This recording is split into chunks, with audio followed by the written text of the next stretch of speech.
Today on Just Feudal Things, I have a little something different for you, which I think that you'll enjoy quite a bit. I'm going to be speaking with Jan of Knight's Path, the independent medieval-themed video game, which he's developing. And it's going to be a very interesting look into game development and into what gets people into medieval history. Since it's a little bit of a different episode, but one that I have very much enjoyed, I did want to introduce it properly so you know what to expect. And I apologize, I am a little bit sick, although I wasn't sick for the interview, so the interview still sounds fine. Just Feudal Things is a conversational podcast about medieval history with subject matter experts and enthusiasts. If you'd like to follow the entire Memory Medieval project, the home base for all of that is the Substack, which you will find linked in the description. I've got many more episodes of this podcast coming, as well as some collaborations on some other things, and an art project of my own, also based in medieval history. So today's episode is a little bit different because I know most of all the previous episodes have been very focused on the medieval history itself. So this one is a little bit of a divergence, which is ultimately what I want to do with the podcast anyway.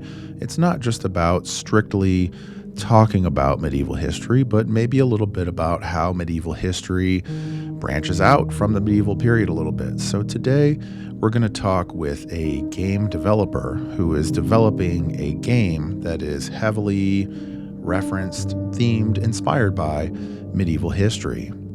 This, I feel like, is very important because when I ask on X or on Substack, how did people get into medieval history, I get a lot of answers, and a lot of the answers are either a book or a movie or even occasionally a game like Age of Empires. And so I think that it is important and worthwhile to have good media that is coming out, which will not only represent the medieval period well, but because of that also continues to generate interest and get people interested and inspired by medieval history. Anyway, I think it's a project worth supporting. I think you'll enjoy the conversation, but if for whatever reason it's not your thing, then you can look forward to the next episode in which we'll be talking about 15th century Italian sword fighting. Today's guest is Jan, who is developing the Knight's Path video game, and you can find a link to his Steam demo in the description, as well as a link to his X account, which has a variety of animations and 3D models that they are creating for the game. Would highly recommend you check that out. Also, one final quick note for those of you who enjoy the videos. Jan is a private guy, which is no problem for me. We've had several episodes like this in the past. No video on today's episode, and without further ado, here's the conversation. Why don't you tell us about the game? Because as my understanding is that the demo that people can play, which there will be a link for that in the description, the demo is a little bit different than what you have planned for the game. So why don't you tell us a little bit about what the game is about and maybe describe the demo and how that's going to transition into the game. Yes, so the demo, that was just a combat concept. It should have been just an internal demo, but it grew a little bit bigger and it evolved in its own little 1-2 hour game. But yeah, it is very different to the full game that we are developing. We just wanted to gather feedback for the combat, because the combat we viewed as the most challenging part, because we have taken the inspiration in Sekiro, which is acclaimed as one of the best combats ever made by lots of people, and it is definitely a huge challenge to do something similar, especially in adapting it into the European medieval setting with the HEMA combat. So yeah, that was our motivation to do the combat concept demo, to gather feedback, and to see if we are capable of doing it. Yeah, it received pretty positive feedback. We got a huge amount of very constructive criticism, but overall, it was very, very positive. People were happy with the combat. They really enjoyed it. So it showed us that we are on the right track and that we are capable on delivering on the most difficult aspect of the game. So yeah, then we started to take it seriously and started developing the full game, which will be unlike the demo, which was just an arena tournament. The full game will be open world RPG. The open world will be small. We are just indie devs with it's just a passion project, so we are not crazy in making a huge open world. So it will be pretty small, but dense and live open world. But yeah, proper RPG. The main inspiration is Gothic 2 from Pyranobytes, but it is not very known in America. So you can imagine something more like Witcher 3 or even the Kingdom Come, which we are a lot of times compared to because of the European setting.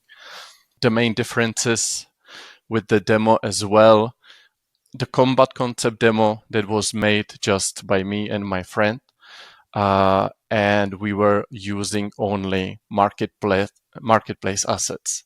So it looks very generic and not very historical. And the full game, as you have seen on the Twitter, that's probably the reason why we are talking even. We really are focusing on, even though the game will be low fantasy, very grounded fantasy, we want to make it look really medieval, historical, and believable. So we focus a lot on the armors to make them look right. We wanted to make low fantasy armors, but so far we just made historical armors almost one-to-one. So we will see when we start adding the low fantasy aspects. But right now they are just historical. And the same goes for the combat. We were using in the demo the marketplace animations, which wasn't really historical, wasn't really based on HEMA, which was always our goal. But right now we have a mocap animator, and we are discussing every move with HEMA experts and reenactors. So we are really leveling up in that aspect as well, pushing it. One thing though, when people see the historical armors, they a lot of time think that we are doing a historical game like Kingdom Come, that we are focusing on the realism, like medieval simulator or something like that. But that's actually not our goal. As I said, the combat is mainly inspired by Sekiro, which is pretty over the top, like all From Software games.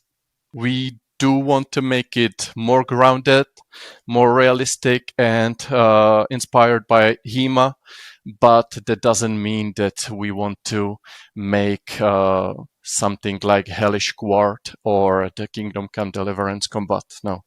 Our first priority is that the combat should be fun. The gameplay is really the priority number one, and realism goes second. Yeah, and that's why I thought this would be an interesting discussion, because we could kind of talk about the history and sort of how that's your inspirations for that and how that's coming into the game. But I think that's one thing that people get really confused. Confused is maybe not the right word, but they get very up in arms about accuracy. Whereas, like you're saying, for a game, the important thing for the game is for it to be fun. For a film, Yes. people complain about movies a lot, or and the purpose of the movie is to be entertaining or maybe kind of educational or inspiring or that sort of thing. An example is that in the last duel, I noticed people always complain about the helmets that they have, where it's Yeah, like yeah. armored on one side and you can see his face on the other side, and people are always like, "What is that helmet? It's terrible." And it's like, actually the problem with it is it's kind of a slow movie. It wasn't really entertaining. I mean, it was historically accurate. The environment was, or at least relative to the source that we have, it was, the environment was cool. But the problem with the movie was that it was like the way that they did it sort of three times in a row made it like not that enjoyable of a movie to watch. So I think that that's something that sort of gets a little bit lost on maybe the audience a little bit, for people who are very dedicated to a niche, that have like a very niche enjoyment. Like I like medieval history, so people that like medieval history, they can kind of get very focused on like the accuracy of something, but really the fun, that's a long way to say that, like, I agree with you that like the fun is what is the most important thing about making a game. Yes, agree. And I'm so the Last Duel, a great movie. I really enjoyed it with my wife. Um, I'm not sure if the half helmets were really necessary. I mean, I understand that the director wants the viewers to see the actors' faces the whole time. They are the most expensive part of the movie, right? But yeah, I mean, just give them some wizard bassinet, and the visor can get destroyed in half of the fight, maybe, and it wouldn't be less enjoyable, maybe even more. The comparison between movies and games, I think that, so first of all, I think we all would agree that Hollywood really butchers the medieval fighting scenes most of the times. In the Duel and also in the King, there were better examples for sure, or the proper knight fightings with longsword and so on. But if you look on historical fighting videos on YouTube with proper HEMA techniques, it looks better than the Hollywood movies. So this is the case where the realism, in my opinion, actually adds more enjoyment and more fun than the Hollywood logic. No, it has to be this way because I don't know. It will be more fun. No, it's false. In the movie case, it is different in gaming though. So as we are working, it was a great example. The thrust parry short clip that we shared a few days ago or last week. We were discussing this thrust parry with HEMA experts. We were watching videos on YouTube and so on. And in HEMA, the thrust parry is very fine movement, and you just very slightly position the sword to the side. And in third-person camera game, you barely notice such movement. It doesn't feel good. It doesn't feel impactful. You don't even see it. So you have to do these bigger moves, a little bit more exaggerated, uh, maybe less efficient, maybe less realistic. But yeah, you have to adjust it to the game. So it is visible, first of all. It is more impactful. It is more fun. That doesn't apply to the movies, in my opinion. No, I think that's probably right. And another example of that I've seen talked about recently on YouTube is people talking about how in games there's always a huge movement for these two-handed swords, but in real life you don't need the huge movement and stuff like that. But obviously Mm-hmm. it's just like what you're saying is that if they're not making a huge movement, you sort of don't feel the weight of the sword. You don't feel like it's a big sword. You don't feel like it's a big deal or a two-handed weapon or whatever is the thing. So that's a change that is made to make it more fun, essentially, right? That's a great point. And yes and no. So, for example, Elden Ring, great example for this. You have there the great sword category with the Zweihände, for example, and the moves are so the Zweihände is actually not that heavy, right, in real life, and you can, if you are a little bit skillful, you can actually swing it with one hand. It's possible. It's tiresome, but it's possible. But they really, really exaggerate it in Elden Ring to the point that it looks ridiculous. And I get why they were doing it, but it doesn't really do the weapon justice. And I think in this case, more realism would actually again bring more fun, and it would give the weapon much more justice. So yeah, there is always fine balance between the realism and the gamey mechanics, and the great sword category in Elden Ring and other From Software games is really on the one end of that spectrum, where if they would balance it a little bit more to the realism side, it would actually be better, I think. And they showcased it actually in the DLC with the light longsword category, I think it's called. I didn't play the DLC yet, so I'm not 100% sure. But I saw the move set, and it is longsword, and it actually is pretty quick and graceful weapon, graceful movement.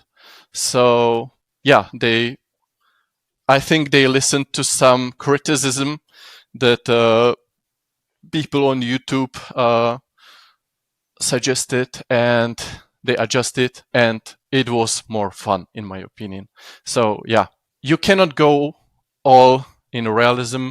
You have to strike some delicate balance, yeah, and find the golden middle point. That is the hard thing to do. Yeah. Yeah, that middle point is definitely the tough area to strike because you want to, I'm assuming, in your case it seems like, but I think most people are trying to have some sort of fidelity to the source material but also make it entertaining or make it playable or that sort of thing. So that middle balance is really where the sweet spot is. I did play the demo that you've released on Steam. Oh, you did? I Cool, did, yeah. cool. As a little research, I had to do a little research. Mm-hmm. So I did play it, and I was able to defeat Theobald. Is that his name? Theobald, that one is. He was the first. He was the first recommended fighter in the tournament. So I got the first one. Okay. So I got through the first guy in the tournament. That's how far I got. Okay. Yeah, So, that should be pretty easy. The first guy. So well, yeah, I'm not but much congrats. of a gamer, so Okay. it was reasonably tough. Also, as the demo pulled up, it does recommend a controller, and I didn't have a controller to plug in, so I was just doing it with the mouse and the keyboard. So that's a little bit tougher, I think. It works as well on the. I play actually on the keyboard and mouse, but yeah, people are used to the controller, and it is recommended. Yeah. Well, you might be more of a professional than I am as far as the gaming goes. I'm not much of a gamer these days, so I don't. It was a little bit of getting into like adjusting to the controls and sort of moving the mouse around in that way. So it was I'm not much of a gamer. That's all I'm going to say. Totally get it. It was cool. I enjoyed it. Maybe you could talk a little bit about how you've been working with some of the HEMA people and how you're sort of developing the combat system a little bit. The idea came from me playing the Gothic 2 all those years ago. It is pretty old game nowadays.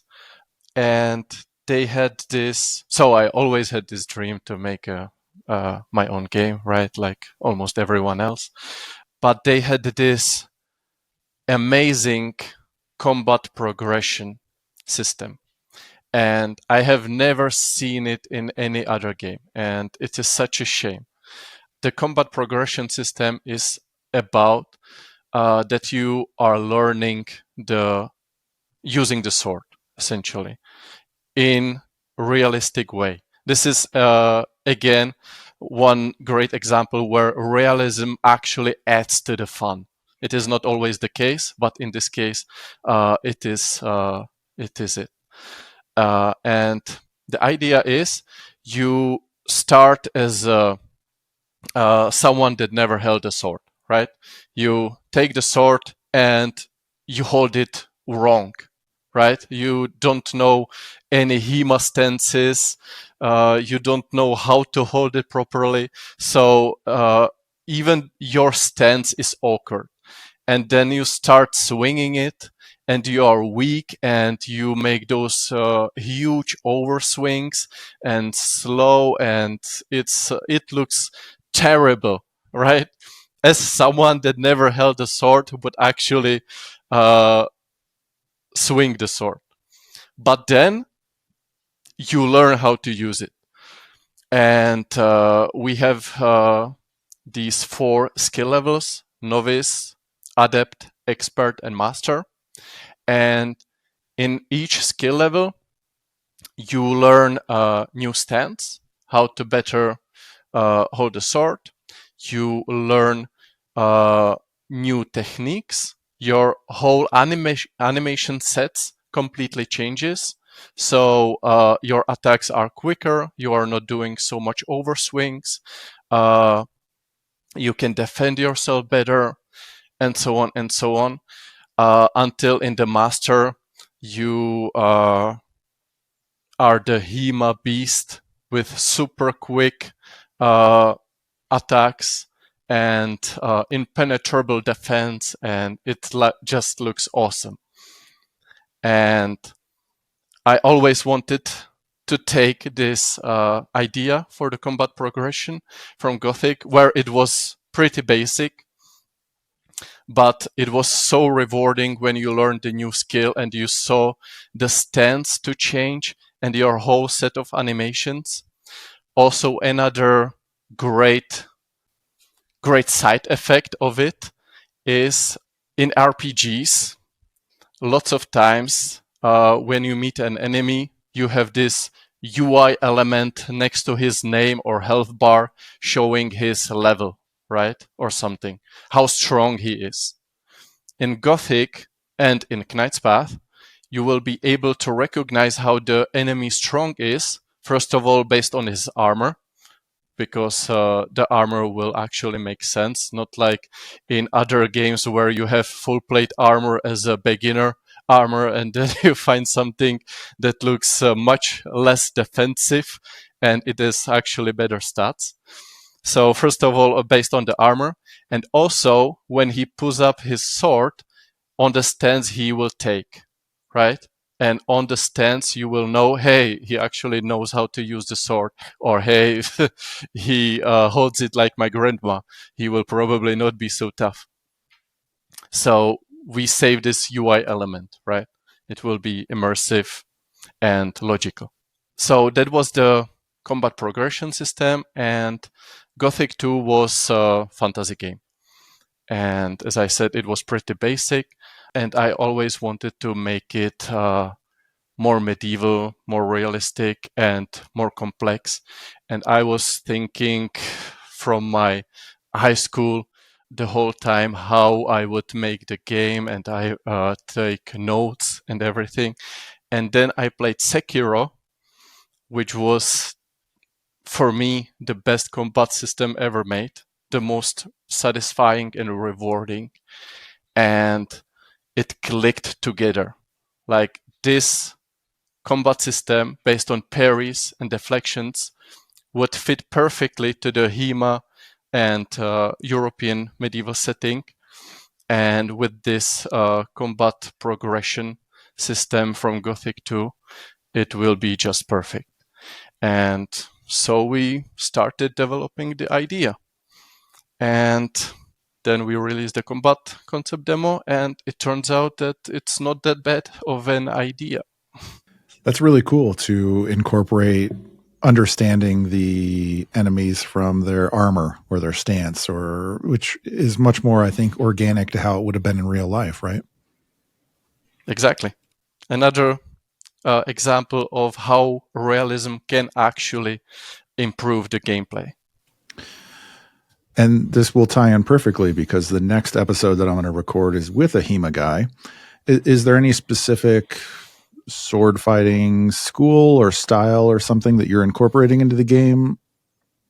We have all the freedom with the schools, but I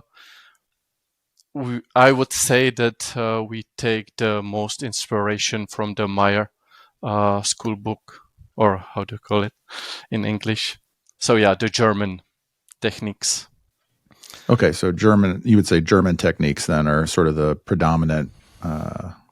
Yes. But it's not exclusive to only that. What drove your interest in the medieval history? Have you always been into medieval history, or? Yeah, I am. As you have this chart of, I don't know, cowboy, knight, and soldier, I was always the knight, right? Like, not even split between the other things. No, I was always 100% knight. And I love castles. I'm such a castle nerd. And this game is being developed actually because I just download the Unreal so I can build castles in the engine. So yeah, castles and knights, and that's a huge part of my character, I would say. Yeah, very What very about similar you? for me too. Yeah, it was always reading the books about the knights, King Arthur or Robin Hood, and then playing with the we had different Lego sets, like the pirates, which I enjoy some pirates or whatever, but the space guys but it was always the knights. Always played with the knights. Getting a little bit older, reading more of the fantasy stuff. Eventually got into sort of the Game of Thrones type of stuff, but Lord of the Rings or just things that had more related more to knights than cowboys or pirates or that sort of thing. So it was always knights for me as well. That just sort of resonated with me. Yeah. And I have to say, I pity a little bit the medieval fans from America, right? Because there is no medieval history in US or the whole America. And here in Europe, in Czechia or in Germany, there is a castle every 10 kilometers, right? If I look now from the window, I see beautiful castle. And that's when I was growing up in this medieval setting around me, right? It just is so much more intensive, or how would you call it? Immersive. Immersive. Yeah, it's great, right? Visiting the castles, the castle ruins, and for example, in the COVID, when we couldn't work, me and my father and my wife, we took bikes and we visited like 50 castle ruins in the 100-kilometer radius from our home, and it is just so beautiful. And so yeah, I pity the medieval fans from America that they have not this opportunity on the daily basis as we have here. That's fair, and I certainly feel that as probably there's no buildings or anything built here that's really over about 100 years old. So it's true that, you post a picture of whatever, a castle from 1,000 years ago, or the Roman walls, or these types of things that the American minds cannot comprehend. It is true. I wouldn't say the American mind cannot comprehend it, but yeah. Well, that's just that's how the meme goes, Yeah, I know.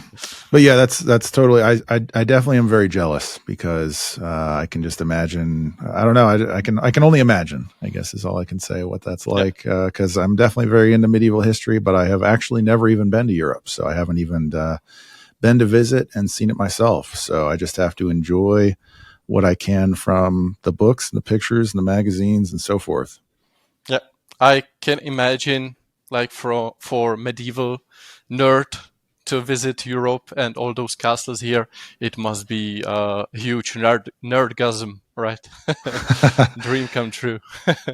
I'm not familiar. I know I'm very busy doing my own stuff. So a lot of this stuff is a lot of these types of conversations is for me to learn. So I don't know stuff. So I ask maybe questions that are a little bit stupid. But what does low fantasy mean when you say the game is going to be low fantasy?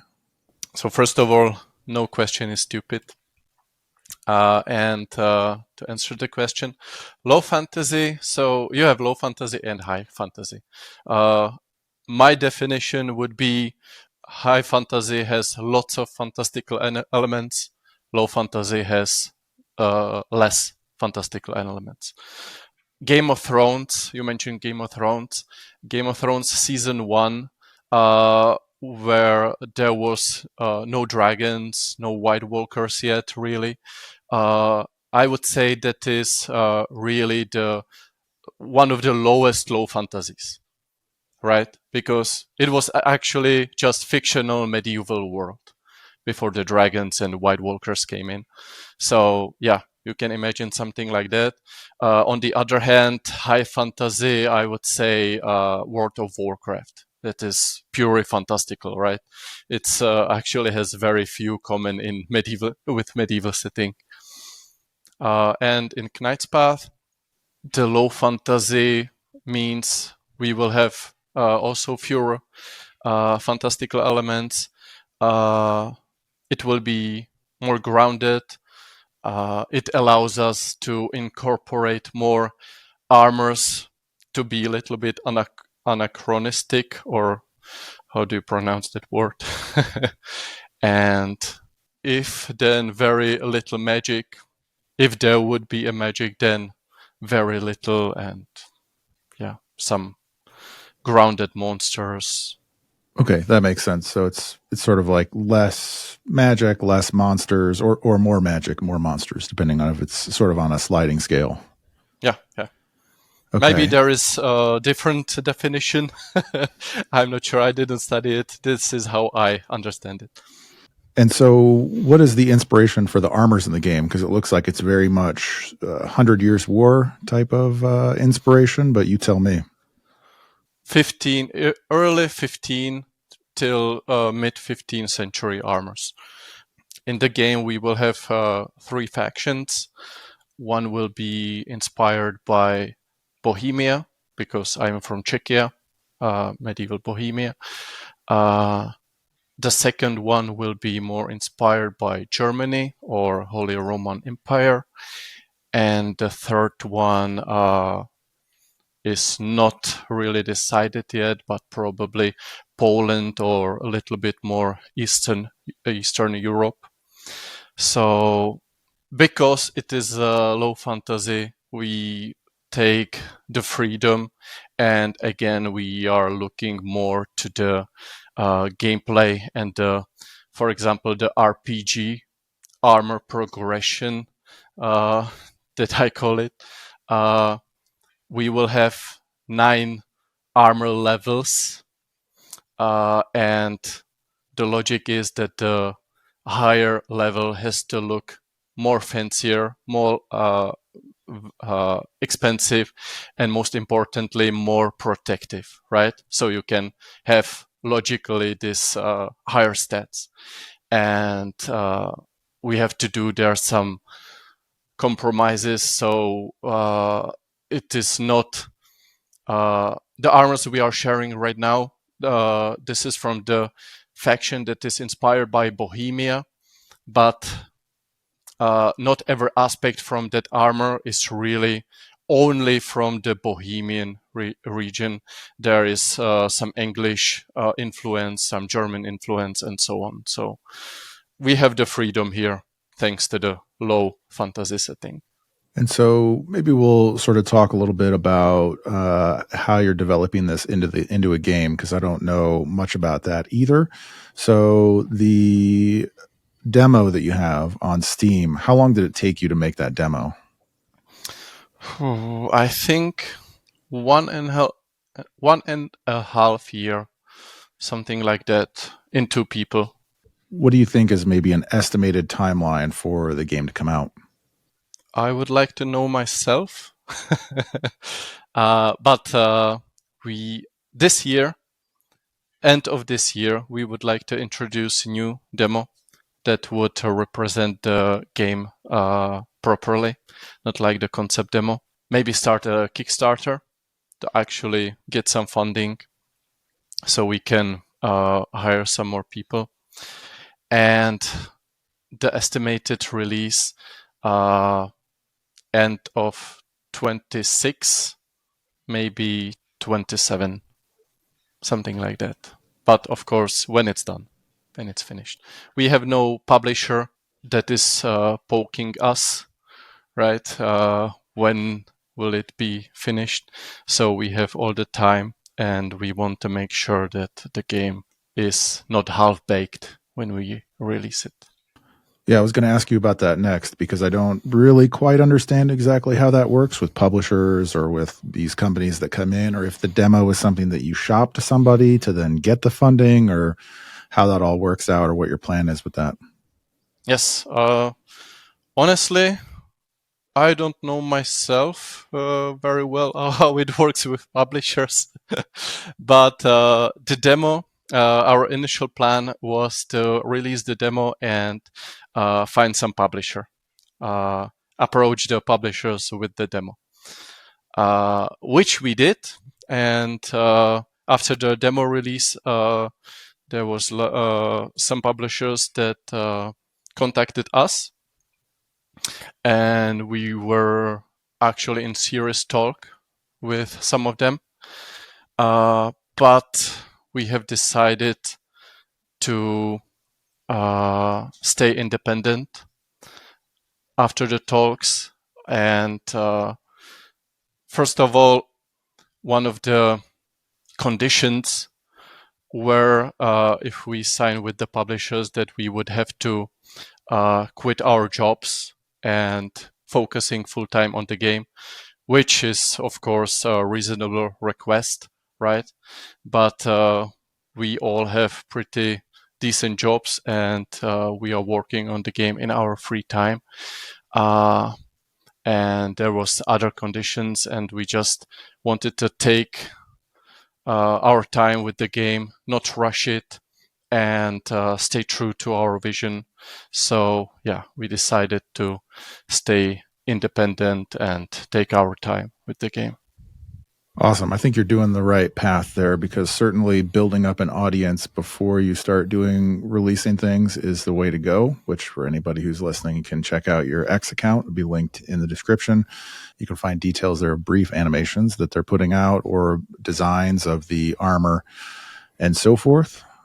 And I think that's, especially if you're going to stay independent, that's one of the things that I've learned, is that probably the first big thing is building the audience, because once you have an audience for that sort of stuff, then, as you're saying, you can sort of go multiple ways. You can have the option to do a Kickstarter, or have the option to, maybe do some sort of crowdfunding or these other types of things. Whereas if you're just focused on building the game and not also building an audience, then you may not have any support from the people who would use it at the end by the time you finish at various milestones.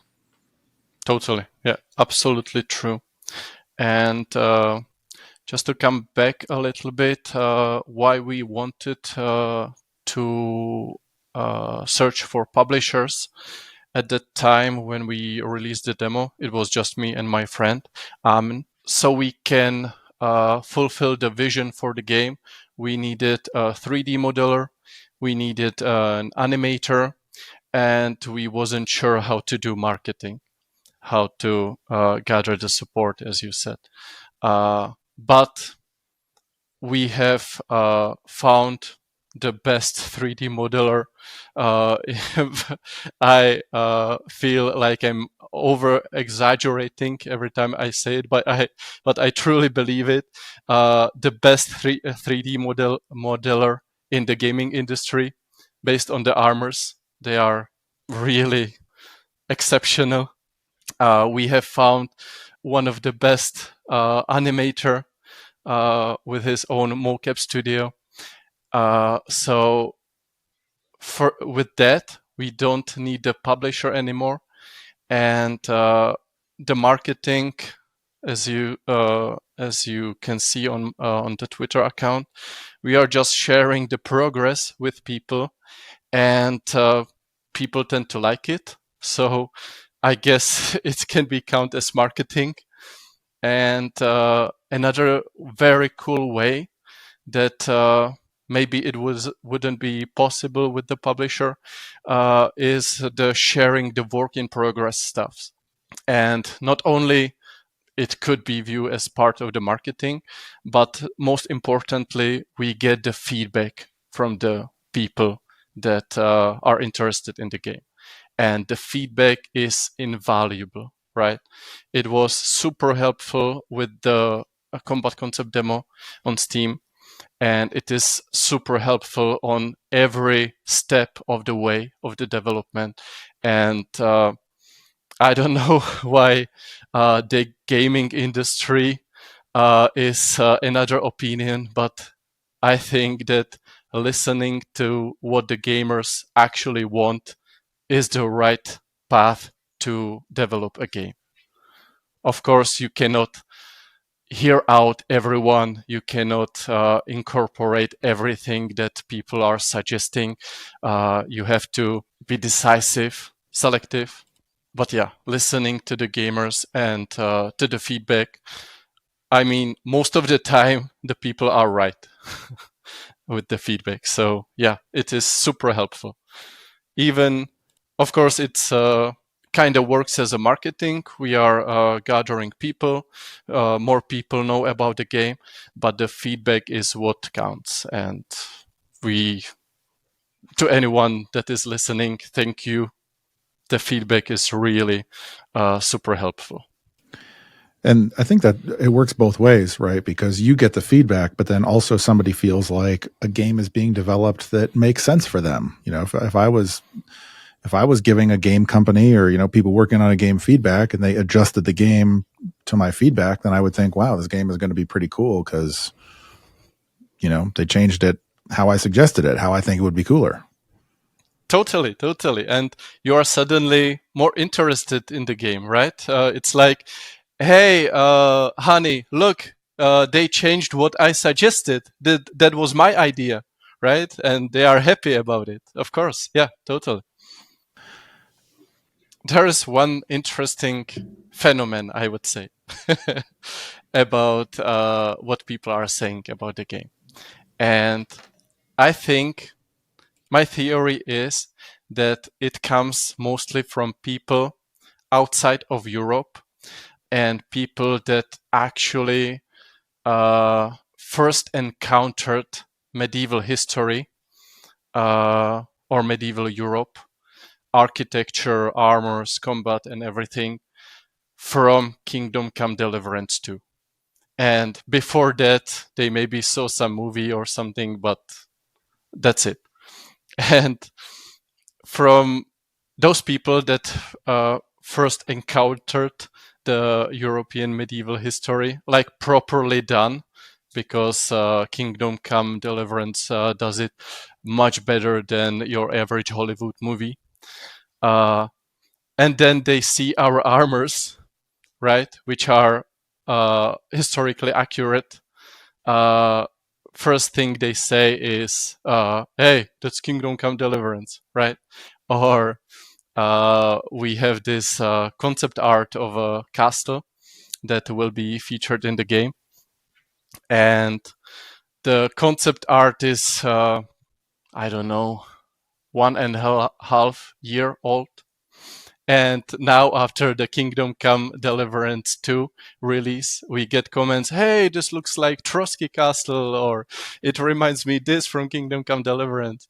And it is funny, right? I mean, I understand that. For us, or for me, that grew up in Czechia, and I saw these kind of castles on daily basis, right? I can recognize the big differences between those castles, but I can understand that someone that, I don't know, maybe from China or US, that encountered proper medieval castles and armors, firstly from Kingdom Come Deliverance, will come to this conclusion. Well, and that's an interesting thought, because a lot of people would say that, let's say, Greece, ancient Greece or ancient Rome, is like a shared heritage of Western civilization. So any Western countries, Western people would all sort of share that experience, if you will. And I think it's the same with medieval history. That's how I view it. So like those, even though I'm American, the medieval European history is still, America didn't begin until, you go back 1492.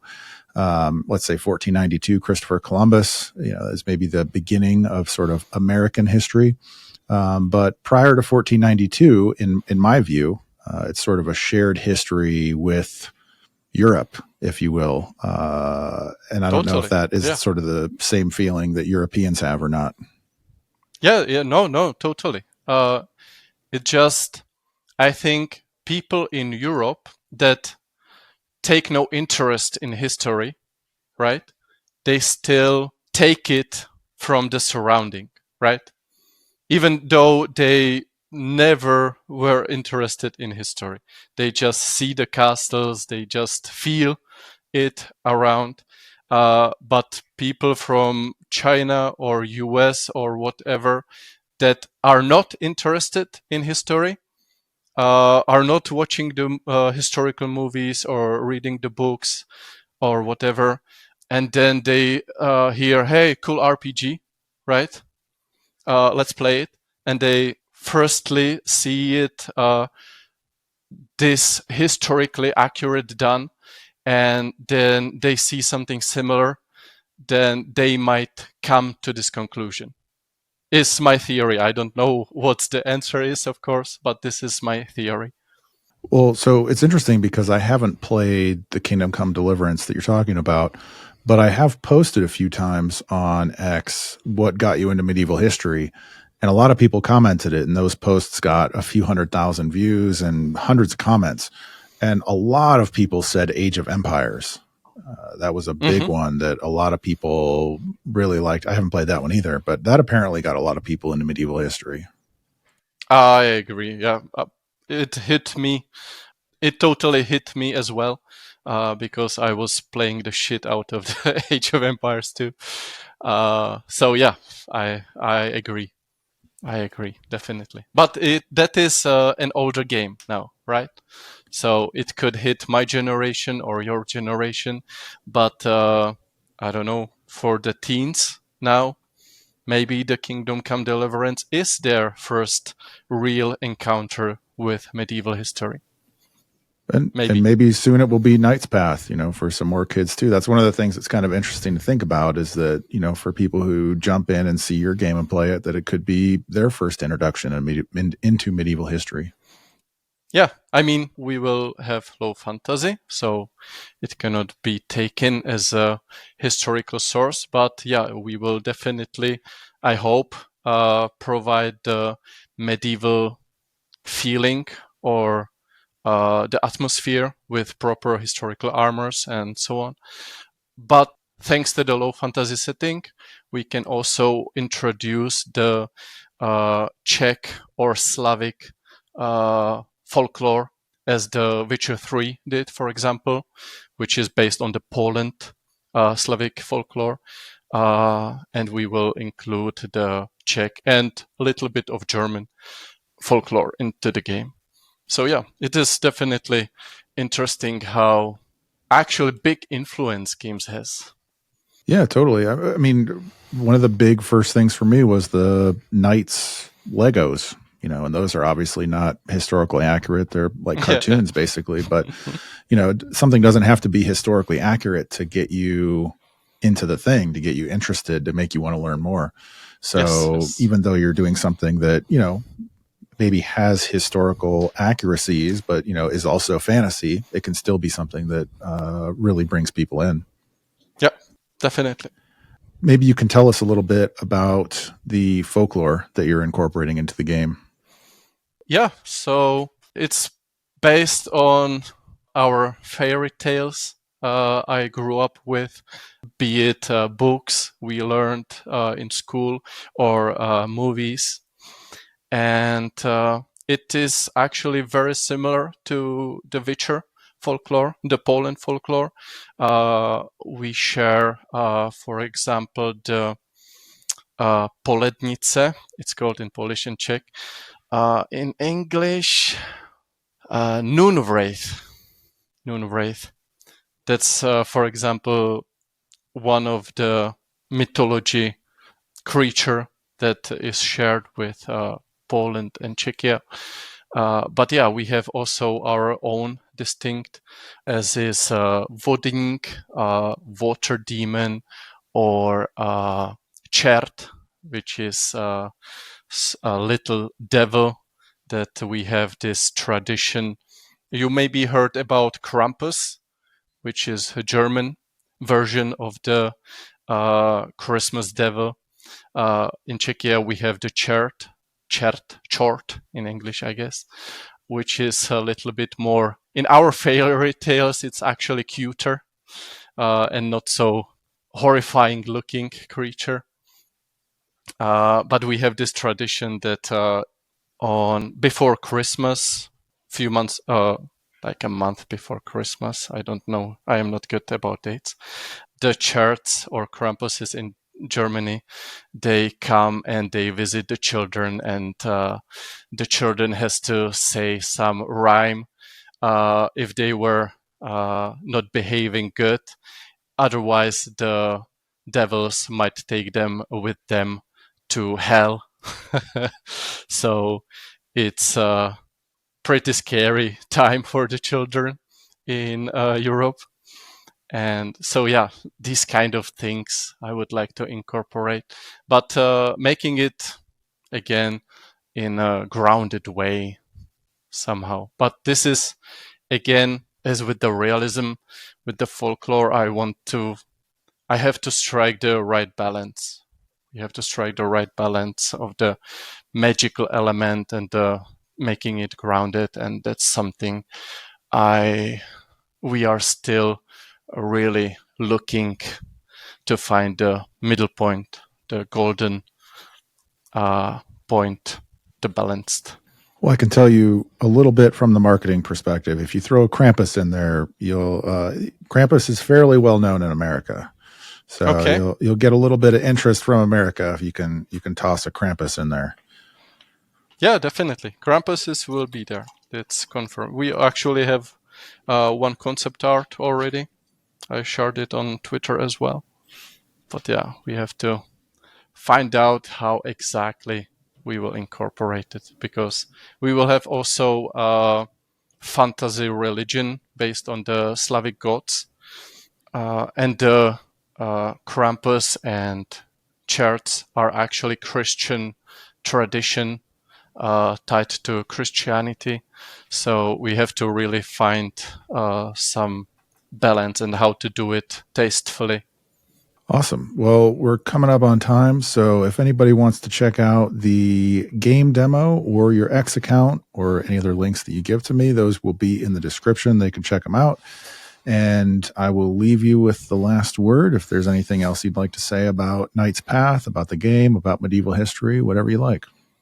If you like medieval history, if you like low fantasy, if you like good combat systems, similar to Sekiro or From Software, games, Knight's Path could be the game just for you. So check it out.